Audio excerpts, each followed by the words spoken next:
स्थापत्य अभियंता झाल्यावर आपण नोकरी व्यवसायाच्या मागे लागतो आणि ज्ञानार्जन थांबवतो. परंतु बांधकाम क्षेत्र झपाट्याने वाढत असून त्यामध्ये नाविन्यता पाहायला मिळत नाही. त्यामुळे स्थापत्य अभियांत्रिकीच्या विद्यार्थ्यांनी करिअरबरोबरच संशोधन व इनोव्हेशन करण्यावर भर द्यायला हवा. बांधकाम क्षेत्राला नवे आयाम देण्यासाठी प्रयत्नशील राहावे असं प्रतिपादन क्रेडाई नॅशनलचे उपाध्यक्ष इंजिनियर रणजित नाईक-नवरे यांनी केलं आहे. Pune construction engineering research foundation, Pune महानगर प्रदेश विकास प्राधिकरण आणि पिंपरी चिंचवड महानगरपालिका यांच्या संयुक्त विद्यमाने आयोजित कन्स्ट्रो 2026 या 4 दिवसीय 20व्या आंतरराष्ट्रीय प्रदर्शनाच्या उद्घाटन सोहळ्यात रणजित नाईक-नवरे बोलत होते. मोशी येथील आंतरराष्ट्रीय प्रदर्शन केंद्रात 11 जानेवारी 2026 पर्यंत हे प्रदर्शन सुरू असणार आहे. नवी दिल्ली येथील काउन्सिल ऑफ आर्किटेक्चरचे अध्यक्ष आर्किटेक्चर अभय पुरोहित, कन्स्ट्रो प्रदर्शनाचे चेअरमन इंजिनियर जयदीप राजे, PCERFचे अध्यक्ष इंजिनियर नरेंद्र कोठारी, सचिव आर्की शिरीष केंभावी, जयंत इनामदार आदी यावेळी उपस्थित होते. यावेळी कन्स्ट्रो 2026च्या सोव्हेनियरचे व डायरीचे प्रकाशन करण्यात आले. केंद्रीय रस्ते व वाहतूक मंत्री नितीन गडकरी यांनी दूरदृश्य प्रणालीद्वारे मार्गदर्शन केले. इंजिनियर नाईक-नवरे म्हणाले, कन्स्ट्रोसारख्या प्रदर्शनामुळे बांधकाम क्षेत्रात होणारे नवे बदल, वापरण्यात येणारे प्रगत तंत्रज्ञान समजून घेता येते. स्थापत्य अभियांत्रिकीची पदवी केवळ नोकरीसाठी नाही, तर या क्षेत्रात काहीतरी नाविन्यपूर्ण विकासाभिमुख कार्य करण्यासाठी आहे, हे आपण ध्यानात घ्यावे. शिक्षण, तंत्रज्ञान, संशोधन व विकास आणि इनोव्हेशन या गोष्टींचा अंतर्भाव बांधकाम क्षेत्रात होण्यासाठी अशी प्रदर्शने महत्त्वाची ठरतात. 400हून अधिक स्टॉल्स येथे असून प्रत्येकाकडे काहीतरी नवीन पाहायला मिळाल्याचे समाधान आहे. आर्किटेक्ट अभय पुरोहित म्हणाले, बांधकाम आणि स्थापत्य क्षेत्र देशाच्या आर्थिक विकासाचा कणा असला तरी या क्षेत्रात शाश्वतता, आधुनिक तंत्रज्ञान आणि व्यावसायिक नैतिकता याचा समतोल राखणे गरजेचे आहे.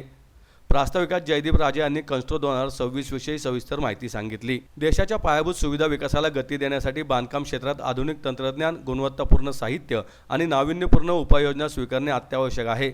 रस्ते, पूल, स्मार्ट शहरे आणि लॉजिस्टिक पायाभूत सुविधा या देशाच्या आर्थिक प्रगतीचा कणा आहेत. खर्च कमी करून टिकाऊ, दीर्घकालीन आणि पर्यावरणपूरक बांधकामावर भर देणे गरजेचे असल्याचं केंद्रीय रस्ते वाहतूक व महामार्ग मंत्री नितीन गडकरी यांनी सांगितलंय. पुणे हे एक शिक्षणाचं माहेरघर आहे, सगळ्यांनाच माहिती आहे. आणि कन्स्ट्रक्शन समूहासाठी किंवा व्यवसायासाठी पुणे आणि PCRF म्हणा, क्रेडाई म्हणा, नॅरेटको म्हणा, मराठी बांधकाम व्यावसायिक म्हणा, या सगळ्या संस्थांनी याच्यात मोठ्या प्रमाणात पुढाकार घेतलेला आहे. आणि टेक्नॉलॉजी, शिक्षण, R&D आणि इनोव्हेशन या बाबतीत मोठ्या प्रमाणात प्रगती जी भारतात होते त्याचा उगम हा पुणे आहे. आणि मला खात्री आहे की आपले जे नवीन इंजिनियर्स आहेत, जे आज शिकतायत, अजून वाढ करतायत या व्यवसायाची, ते या कन्स्ट्रक्शन आणि कन्स्ट्रोमधनं खूप बोध घेतील आणि त्यांची पुढची वाटचाल याच्यामुळे खूप सुकर राहील. मी दरवर्षी इथे येतो आणि कन्स्ट्रो गेले 40 वर्ष हे एक्झिबिशन इथे कार्यरत आहे पुण्यात. आणि पश्चिम महाराष्ट्रासाठी हे किंवा या वेस्टर्न इंडियासाठी हे सगळ्यात मोठं एक्झिबिशन आहे कन्स्ट्रक्शन इक्विपमेंट आणि मटेरियलसाठी. ऑलमोस्ट यावर्षी इथे 400 स्टॉल्स आहेत आणि 250 पेक्षा जास्ती एक्झिबिटर्स इथे एक्झिबिट करत आहेत.